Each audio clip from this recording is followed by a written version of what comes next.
Gue tuh tipe siswa yang gak niat banget pas sekolah. Gue nakal tapi nakalnya gak parah. Ya seenggaknya gak parah sih menurut gue. Gue nakal tapi nakalnya itu bukan jadi jagoan gitu loh. Nakalnya itu kayak gue sering bolos ke warnet atau ke rental PS ketimbang harus masuk ke kelas. Gak tahu sih ini nakal apa bukan ya. Males aja gitu harus duduk diem di kelas berjam-jam. Masih mending gue gak berangkat dan tidur di pesantren. Cuman karena pengurus pesantren gue itu galak dan kita itu diwajibin untuk pergi pas jam sekolah dari pesantren, jadi terpaksa deh gue itu berangkat ke sekolah dan lanjutin tidur di kelas. Tapi nggak jarang gue bolos kelas, terutama kalau misalnya ada kelas yang gurunya itu bosenin dan bikin ngantuk gitu. Dulu tuh pas SMA ada gitu kan ya, kayak guru kita sebut aja namanya Pak Kumis. Tiap Pak Kumis ngajar, dia itu kayak cuman bacain tulisan yang ada di buku aja gitu, tanpa dia jelasin lagi ke kita. Kan dia guru ya, harusnya bisa dong interaktif sedikit biar kita tuh yang dengernya gak ngantuk gitu. Dan hampir 90% teman-teman gue itu tidur setiap pelajarannya Pak Kumis. 10%-nya lagi itu biasanya tipe siswa yang ambis ngejar nilai gitu, yang rela menahan ngantuk demi dapat nilai, karena dapat nilai di pelajaran ini gampang banget. Cukup bertahan untuk nggak tidur sampai jam pelajaran Pak Kumis habis, terus udah habis itu Pak Kumis bakal ngabsen, yang masih melek dan itu yang bakal dapat nilai nantinya. Oke, Bapak absen dulu ya. Ian. Hadir, Pak. Loh, Bapak siapa? Aku gawat, penyamaranku ketahuan. Kumisnya juga lebih tebal daripada punyaku. Sepertinya harus aku jawab jujur nih, agar tidak kejadian tidak.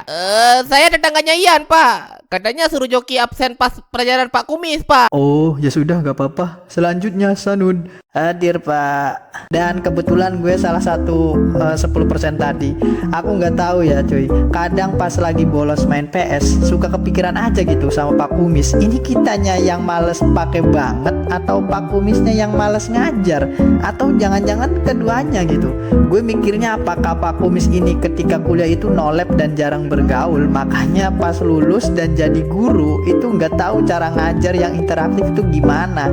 Tapi di luar pelajaran aku cukup respect sih sama Pak Kumis. Walau orangnya bosenin, tapi Pak Kumis ini baik banget cuy. Pernah gue minta nilai sama dia karena waktu itu bolos 1 semester pelajaran beliau. Aku datengin soal ke ruangannya buat minta nilai. Pak, maaf Pak, Sanud nilai mata pelajaran Bapak masih kosong. Boleh minta perbaikan gak ya Pak? Ya boleh, nih nilai kamu. Langsung dikasih cuy, tanpa basa-basi, tanpa harus remedial. Bahkan gue dikasih kopi pulangnya, katanya biar gak ngantuk kalau belajar. Emang the best dah Pak Kumis. Dibalik bosenin dan pendiam, Pak Kumis ini orangnya baik banget. Udah mirip kayak Alulkat. Dingin, tetapi tidak kejam.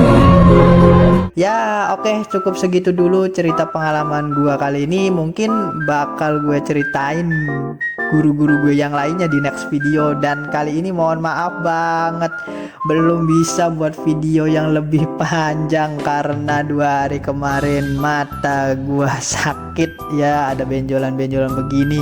Katanya sih sensitif dan harus mengurangi menatap layar. Ya jadi ya videonya cuman segini aja dulu sih, karena waktu kan harus ngejar minggu ini harus upload kan. Mungkin di next video nanti kita bakal bikin lebih panjang lagi mungkin ceritanya ya. Oh ya, thank you juga buat Bang Yang Sengklekman yang udah mau collab lagi bareng kita di sini ya. Terima kasih banyak ya. Semoga sehat selalu Bang Sengklekman. Oke ya, paling buat itu teman-teman terus support gue lah, maksudnya apa ya, ya biar nambah rajin udah postingnya ya. Oke, mungkin cukup itu, sekian dan bye bye.